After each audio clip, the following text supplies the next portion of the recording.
दूसरी तरफ आतून खार के तहखाने में मिस्री अमीरजादी के ताबूत में इसके हड्डियों के ढांचे पर यूं बेहिस पड़ा था कि सिर्फ अपनी आंखें और गर्दन ही हिला सकता था।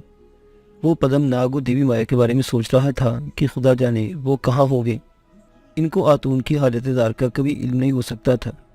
आतून ने दिल में कई बार देवी माया को मदद के लिए पुकारा, मगर कोई नतीजा ना निकला। आतून ने अपने आप को हालात के धारे पर छोड़ दिया। इसे ताबूत के अंदर अमीरजादी की लाश के ढांचे पर पड़े 1 हफ्ता गुजर गया। फिर एक दिन इसे अपने ऊपर कोई शय रेंगती महसूस हुई। आतून ने आंखें ऊपर उठाकर देखने की कोशिश की। इसे कुछ नजर न आया। यह कोई कीड़ा था जिसकी 4 टांगें थी और वो इसके बालों में रेंगता इसके माथे पर आ गया। ये एक स्याह बिच्छू था। आतून ने आंखें बंद कर ली और दिल में बिच्छू को कोसने लगा कि कम वक्त ये बाकी रह गया था। बिच्छू माथे से रेंगता हुआ आतून की गर्दन पर आ गया। आतून ने गर्दन को जरा सी जुम्बश दी तो बिच्छू ने फौरन डस लिया। आतून ने कोई ख्याल न किया इसके डसने से क्या फर्क पड़ता था। इसने अपनी आंखें बदस्तूर बंद रखी। लेकिन अचानक आतून को अपने बेहिस जिस्म में जिंदगी की हरारत दौड़ती महसूस हुई। चलनों के अंदर अंदर अपने हाथ पांव बड़ी आसानी से हिला सकता था। आतून ने दोनों हाथ ऊपर उठाकर ताबूत के ढकने को खोल दिया और बाहर निकल आया। स्याह बिच्छू का जहर इसके हक में तरियाक साबित हुआ था। आतून पर तिलिस्म का असर खत्म हो चुका था। वो तारीख जिन्ना चढ़कर ऊपर गार में आ गया। यहाँ से बाहर निकला तो देखा कि उजाड़ वीराने में तेज धूप निकली हुई थी। चटेल पहाड़ियाँ और नाहमवार सख्त पत्थरों की सिरे धूप में गर्म भाप छोड़ रही थी। आतून ने ताबूत से जिंदा बचकर निकल आने पर खुदा का शुक्र अदा किया और मगरब की समझ चलने लगा। तेज धूप और थकान के असरात का सवाल ही पैदा नहीं होता था। वो शाम तक चलता गया। सूरज गुरूब होने के साथ ही इसे दूर एक काफिले की ऊँटों की कतार नजर आई। आतून काफिले की तरफ रवाना हो गया। ये छोटा सा काफिला था। ऊँटों पर तजारती सामान लदा था। कुछ मुसाफिर भी साथ थे। मालूम हुआ कि ये काफिला वादी उर्दन के तारीखी शहर अल्लहम की तरफ जा रहा है। आतून भी इसी काफिले के साथ हो लिया। 3 रातों के सफर के बाद काफिला बैतुल्लहम से 1 कोस के फासले पर नखलिस्तान की एक सराय में पहुंचकर रुक गया। यहाँ से मुसाफिर अपने अपनी बस्तियों को चल दिए। आतून को ये नखलिस्तान बहुत पसंद आया था। वहाँ इंजीर और खजूर के दरख्तों के झुंड फैले हुए थे और ठंडे पानी का एक चश्मा भी बह रहा था। आतून यहाँ नहा धोकर ताज़ादम हुआ। यहाँ से काफिले के वापस जाने की तैयारियां शुरू हो गई। बैतुल्लहम और करीबी बस्तियों से मुसाफिर वहाँ पहुँचने लगे। इनमें आतून को अपना दोस्त पदम नाग कहीं भी दिखाई न दिया। 2 रोज क्याम करने के बाद काफिला वापस रवाना हो गया। आतून नखलिस्तान में ही पड़ा रहा। इसने सोचा कि आज की रात इसी जगह क्याम करता हूँ, फिर सुबह को बैतुल्लहम की तरफ जाकर पदम नाग से देवी माया की जुस्तजू करूंगा। अगरचे इसे इन दोनों में से किसी की मिलने की बहुत कम उम्मीद थी। वो एक बड़ी खूबसूरत चांदनी रात थी। रात के वो सहरा में चांदनी का समा था। वक्त दिल फरेब था। आतून सहरा में चहलकदमी करते करते नखलिस्तान से दूर निकल गया। एक जगह रेत की टीले के पास इसने एक इंसान को देखा। वो रेत पर 2 जोनों होकर बैठा है और इसने दोनों हाथ सीने पर बांधकर सर झुका रखा है। आतून अभी इस बारिश बुजुर्ग को देख ही रहा था कि अचानक एक जानिब से शेर निकलकर बुजुर्ग के पास आ गया।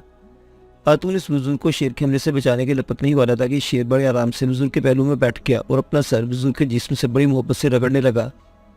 आतून ये मंजर देखकर बड़ा हैरान हुआ। फिर शेर के रग से भयानक गुर्राहट की आवाज़ निकली। शेर को आतून की मौजूदगी का एहसास हो गया था। आतून ये समझे कि शायद शेर इस इबादतगुजार इंसान पर हमला करने वाला है। वो तेजी से आगे बढ़ा। इससे पहले कि शेर पर हमलावर होता, इबादतगुजार बुजुर्ग ने अपना हाथ उठाकर आतून को रोक दिया।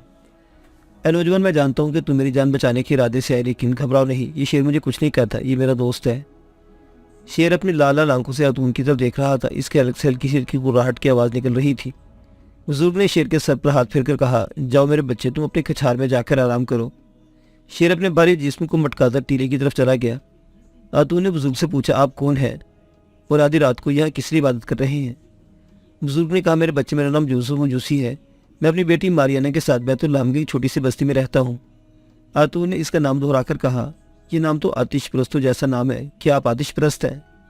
यूसुफ मजूसी ने अपना पुरस्कुन चेहरा आतून की तरफ फेर कर कहा, मगर तुम कौन हो बेटा? मुझे तुम अजनबी लगते हो। आतून ने कहा, मैं मुल्क मिस्र का रहने वाला हूँ। मेरा बाप जड़ी बूटों का ताजिर था। मैं भी यही काम करता हूँ। वादी उर्दन की सियाहत को यहाँ आया हूँ। सराय से निकलकर सैर करता यहाँ आ गया। जोसेफ ने उठकर आतून को प्यार किया और बोला, तुम मेरी जान बचाने के इरादे से मेरे पास आए, इसलिए मैं तुम्हारा शुक्रगुजार हूँ। क्या तुम मेरे साथ चलोगे? मेरी बेटी मारियाना तुमसे मिलकर खुश होगी। आतून को भी किसी ऐसे ठिकाने की जरूरत थी जहाँ रहकर अपने दोस्तों का सुराग लगा सके। वो जोसेफ के साथ चलने पर तैयार हो गया। बुजुर्ग जोसेफ ने आतून को साथ लिया और दोनों बातें करते बैतुल्लहम की तरफ चल पड़े। बैतुलहम वहाँ से ज़्यादा दूर नहीं था। ये कदीम तरीन शहर एक ऊंचे टीले पर आबाद था। इसके दामन में छोटी छोटी 3 बस्तियाँ आबादी में फैली हुई थी। उनमें से एक बस्ती के बाहर जोसेफ मजूसी का कच्चा मकान था। पास ही इंजीर का एक बाग था जिसकी आमदनी पर इसकी गुजर बसर हो रही थी। जोसेफ मजूसी से आतून ने सवाल किया कि अगर वो आतिश परस्त था तो रात को सहरा में आकर किसकी इबादत कर रहा था। जोसेफ ने कोई जवाब न दिया। जोसेफ के कच्चे मकान के आंगन में चिराग रोशन था। सामने एक बरामदा था जिसके पीछे 3 कोठरियां बनी हुई थी। जोसेफ ने एक कोठरी खोलकर आतून से कहा, तुम यहाँ आराम करो, सब तुमसे बातें करेंगे। और हाँ, तुमने अपना नाम बताया ही नहीं। आतून ने कहा, मोहतरम बुजुर्ग, मुझे आतून के नाम से पुकारा जाता है। बहुत खूब, ये तो खास मिस्री नाम है। ये कहकर जोसेफ अपनी कोठरी में चला गया। अभी थोड़ी देर गुजरी के बाहर घोड़ों के हिन हनाने और इनके टापों की आवाज़ बुलंद हुई। आतून ने खिड़की का पर्दा जरा सा खोलकर बाहर देखा। चांदनी में से जोसेफ नजर आया, जो मकान के सामने 4 हथियारबंद घुड़सवार रोमन सिपाहियों के सामने हाथ बांधे खड़ा इनकी बातें सुन रहा था। एक रोमन सिपाही ने रूनत से कहा, हमें इत्तला मिली कि इस बस्ती में ईसाई लोग छुपे हुए हैं। जोसेफ ने इनसे कहा, सरदार, आप तो मुझे जानते कि मैं आतिशप्रेस मजूसी हूँ। मेरे घर में अगर कोई ईसाई आता तो मैं इसे पकड़कर आपके हवाले कर देता। रोमन सरदार ने कहा, हमें तुमसे यही उम्मीद है। ठीक है, तुम आराम करो, हम बस्ती के दूसरे मकानों की तलाशी लेते हैं। रोमन घुड़सवार वहां से आगे बढ़ गए। जोसेफ आंगन में से गुजरकर अपनी कोठरी की तरफ जाने लगा तो आतून ने बड़े अदब से कहा, मोहतरम बुजुर्ग, ये लोग ईसाइयों को क्यों पकड़ रहे हैं। जोसेफ ने अपने होंठों पर उंगली रखकर कहा, खामोश रहो। गनीमत है कि मेरी बेटी मारियाना की आंखें ही खुली, वो सो रही है। तुम अभी आराम करो, सुबह बात करेंगे। आतून बिस्तर पर लेट गया। वो समझ गया कि ये हजरत यूसुफ मसीह के पैरोकारों पर रोमन हुकूमत की तरफ से बेपना जुल्म और सितम किया जा रहा है और ईसाई लोग छुप छुप कर इबादत करते हैं। दिन चढ़ा तो आतून ने बाहर आकर देखा, एक सांवले रंग की दुबली पतली खुश शक्ल लड़की कदीम यहूदियों के लिबास में मलबूस आंगन में बकरी का दूध धो रही है। इसका बाप जोसेफ पास ही बैठा खुश कंजीरों को एक बोरी में बंद कर रहा था। आतून ने सुबह खैर कहा तो लड़की ने पलटकर आतून की तरफ देखा। जोसेफ ने मुस्कुराकर कहा, बेटी, हमारा मेहमान आतून है और आतून बेटे मेरी बेटी अराशी है। आतून ने कहा, मगर आपने तो रात में अपनी बेटी का नाम मारियाना बताया था। इस पर लड़की खुजर नजर देखने लगी। जोसेफ आतून के करीब आ गया। इसने कांधे पर हाथ रखकर इसे चौकी पर अपने पास बिठा लो। बोला, बेटा आतून, मैं तुमसे कुछ नहीं छुपाना चाहता। हकीकत यह है कि हम पहले आतिशप्रस्त थे, अब हमने ईसाई मजहब कबूल कर लिया है। पहले मेरा नाम कुछ और था, मगर अब मैं जोसेफ हूँ और मेरी बेटी का नाम मारियाना है। लेकिन रोमन सिपाहियों के खौफ के मारे हमने ये राज बस्ती में किसी को नहीं बताया। लोग मुझे ओस्टियोमेडी को अराशी के नाम से ही जानते हैं। जाने तुम्हारे चेहरे पर मुझे क्या बात नजर आई थी कि पहली मुलाकात में मैं तुम्हारे आगे झूठ ना बोल सका और मैंने अपना सही नाम बता दिया। अब तुम भी यहाँ मुझे ओस्ती और मेरी बेटी को इराशी के नाम से पुकारोगे। फिर वो आहे सर भरकर बोला, हम ईसाइयों पर रोमन हुकूमत बे इंतहा जुल्म कर रही है। जहाँ कहीं किसी ईसाई का सुराग मिलता है, इसे रोमन सिपाही पकड़ कर ले जाते हैं या तो सिर्फ भूखे शेरों के आगे डाल दिया जाता है, ये सलीब पर चढ़ा दिया जाता है। आतून ने कहा, मोहतरम बुजुर्ग, एक वक्त आएगा ये ईसाई कौम इतनी तरक्की कर जाएगी कि इसके 2 अफराद चांद पर पहुंच जाएंगे और खला में चहलकदमी करेंगे। मारियाना और जोसेफ पहले तो मुस्कुराए, फिर हैरत से आतून की तरफ देखने लगे। बेटा आतून, भला कोई चांद पर कैसे पहुंच सकता है और खला क्या होता है। आतून जरेला मुस्कुराया, मोहतरम बुजुर्ग, फिलहाल ये बात आपकी समझ में नहीं आ सकती। बहरहाल मेरी तरफ से इत्मीनान रखें, आपका राज मेरे सीने में राज बनकर रहेगा। मारियाना ने दूध का कटोरा आगे बढ़ाकर कहा, बाबा, मेहमान को दूध नहीं पिलाएंगे, इसे भूख लगी होगी। आतून बोला, मुझे ज़्यादा भूख नहीं लगती, वैसे मैं चंद घूंट जरूर पीऊँगा। आतून ने ताज़ा नीम गर्म दूध थोड़ा सा पीकर मारियाना का शुक्रिया अदा किया। भोली भाई लड़की शर्मासी गई। इसके बाद जोसेफ इसे साथ लेकर अपने अंजीर के बाग में आ गया। ये एक छोटा सा बाग था। एक जगह खुश्क अंजीर धूप में डाले हुए थे। बाग के अकम में एक छोटी सी बाउली थी जहाँ बस्ती की औरतें पुराने ज़माने की सुराहियों में पानी भर रही थी और आपस में बातें भी कर रही थी। एक लड़की का नकरी कहका बुलंद हुआ तो आतून ने सोचा, इस मासूम लड़की को कुछ नहीं मालूम कि इसका कहका वक्त की लो पर सब्त हो गया है। आतून का इस छोटे से सादा और पकीज़ा घराने में दिल लग गया। इसने फैसला किया कि यह कुछ देर ठहरेगा। वो बाग में काम में जोसेफ का हाथ बटाने लगा। इसी तरह एक हफ्ता गुजर गया।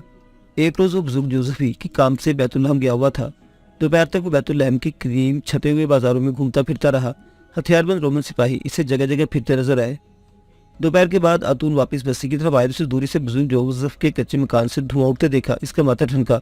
वो तेज से कदमों से करीबन दौड़ता हुआ करीब आया तो मालूम है वो मकान जलकर भस्म हो चुका है।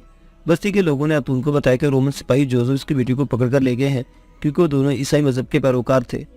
बस्ती वाले आतून को भी मुश्किल निगाहों से देख रहे थे। एक यहूदी औरत ने आतून को खबरदार किया कि रोमन सिपाही इसकी भी तलाश में है, क्योंकि इन्हें शुबा है कि वो भी ईसाई है। आतून इस तस्वुर से ही परेशान हो गया कि रोमन सिपाही बूढ़े जोसेफ उसके बेटी को मारियाना पर क्या जुल्म तमना तोड़ रहे होंगे। वो रोमन हुकूमत के होलनाक और रोंगटे खड़े कर देने वाली तशद्दुद रसानियों से खूब वाकिफ था। वो बाहर रहकर जोसेफ की बेटी की मदद नहीं कर सकता था, क्योंकि इसे कुछ नहीं मालूम था कि रोमन सिपाही इन दोनों को कहाँ ले गए हैं। अगर आतून अपने ईसाई होने का ऐलान कर दे तो वासिक उम्मीद थी कि इसे भी गिरफ्तार करके वहीं पहुंचा दिया जाएगा जहां बुजुर्ग जोसेफ और मारियाना कैदोबंद की सोबतें झेल रहे हैं। चुनाचे इसे सबके सामने बुलंद आवाज में कहा, हाँ हाँ, मैं भी ईसाई हूँ, मुझे क्यों नहीं गिरफ्तार करते तुम लोग, मुझे भी गिरफ्तार कर लो। किसी ने भागकर रोमन सिपाहियों को खबर दे दी। दूसरे लम्हे आतून को भी पकड़ लिया गया। बैतुल में इस वक्त जिन रोमन हुकूमत थी, ये सारे सूबे, गलीली का भी गवर्नर था। वो यीशु मसीह अलैहिस्सलाम के मानने वालों को तरह तरह की अज़ियतें देता खुश होता था। आतून का ख्याल था कि चूंकि जोसेफ के घर में ठहरा हुआ था, इसलिए यकीनी तौर पर इसे भी इनके पास ले जाया जाएगा। मगर बदकिस्मती से ऐसा ना हुआ। रोमन कोतवाल के हुक्म से आतून को अल्लाह के किले के एक तंबू तारीख बंदी खाने में फेंक दिया गया। आतून को अजीब बेबसी का एहसास हुआ। बाहर रहकर तो फिर भी जोसेफ और मारियाना का कुछ सुराग लगाकर इनकी मदद को पहुंच सकता था, लेकिन यहाँ तो वो कुछ भी नहीं कर सकता था सिवाय इसके कि अपनी गैर मामूली ताकत का मुजाहरा करके वहाँ से निकल जाए। लेकिन इसके आज़ाद हो जाने से जोसेफ और मारियाना की जिंदगियाँ नहीं बचाई जा सकती थी। इसके लिए किसी मंसूबे, किसी हिकमत अमली की ज़रूरत थी, लेकिन इतना वक्त भी नहीं था कि बाकायदा कोई मंसूबा तैयार किया जाए, क्योंकि रोमन हुक्मरान के हुक्म से पकड़े जाने वाले ईसाइयों को फ़ौरन सज़ा दे दी जाती थी। आतून ज़ेरे ज़मीन बंदी खाने में इसी तरह पड़ा था कि इसके पाँव में जंजीर डालकर एक लोहे के खम से बांध दी गई थी। आतून का ज़हन तेज़ी से सोचने लगा कि इसे क्या करना चाहिए। बंदी खाने की दीवार के साथ साथ पत्थर की सीढ़ियाँ ऊपर को जाती थी। ऊपर लोहे का दरवाज़ा था। दरवाज़ा खुला। रोमन गार्ड हाथ में नेज़ा लिए सीढ़ियाँ उतरकर आतून के पास आया और करख्त लहजे में बोला, तुम्हारा आखिरी वक्त आन पहुँचा है जवान, उठो। इतने में ऊपर से मजीद 4 हथियारबंद रोमन सिपाही नीचे आ गए। आतून ने इसी जगह तूफानी कार्रवाई करने का फैसला कर लिया, मगर इससे पहले इसने पूछा, इसे कहाँ ले जाया जा रहा है। एक रोमन सिपाही ने कहकर लगाते हुए कहा, तुम्हें तुम्हारे बाप और बहन के साथ शेरों के आगे डाला जाएगा। आतून ने इत्मीनान का सांस लिया। जोसेफ और मारियाना अभी जिंदा थे और इसे इन्हीं के साथ शेरों के सामने फेंका जा रहा था। कोई बात नहीं, आतून ने दिल में सोचा, जो होगा वहीं देखा जाएगा।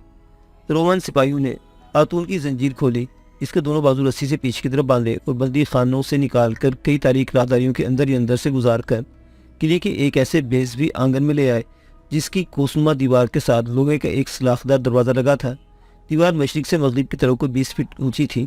अकब में ऊपर एक बड़ी गैलरी बनी थी जहां रोमन सिपाही नेज़ा लिए खड़े थे। आतून को सेन के फर्श पर दरमियान में लाकर बिठा दिया गया। फर्श बड़े बड़े पत्थरों को जोड़कर बनाया गया था। आतून के बाजू रस्सी से आज़ाद कर दिए गए। आतून की निगाहें जोसेफ और मारियाना को ढूंढ रही थी। आखिर वो इसे नजर आ गए। रोमन सिपाही जोसेफ और मारियाना को करीबन घसीटते हुए ला रहे थे। जोसेफ और मारियाना हाथ बांधे रहम तलब नजरों से आसमान की तरफ देख रहे थे। इन्हें भी आतून के पास लाकर पथरीले फर्श पर धकेल दिया गया। जोसेफ और मारियाना ने आतून को देखा तो इनके मुंह खुले के खुले रह गए। आतून बेटा, तुम कैसे आ गए यहाँ? आतून ने कहा, इसलिए कि मैं भी आपके मजहब का मानने वाला हूँ। एक गड़गड़ाहट की आवाज़ बुलंद हुई। मारियाना की चीख निकल गई। दीवार पर लोहे का जंगला निस ऊपर उठ चुका था और इसके नीचे से 2 भूखे शेर उड़ाते जोसेफ और आतून और मारियाना की तरफ बढ़ते चले आ रहे थे। इन शेरों को इंसानों के गोश्त पर पाला गया था और ये 3 रोज से भूखे भी थे। मारियाना अपने बूढ़े बाप से लिपट गई, खौफ से रोने लगी। जोसेफ खुदा को याद करने लगा, जबकि आतून की निगाहें शेरों पर जमी हुई थी। मुअज़्ज़िज़ सामीन हज़रात, ये दास्तान अभी जारी है।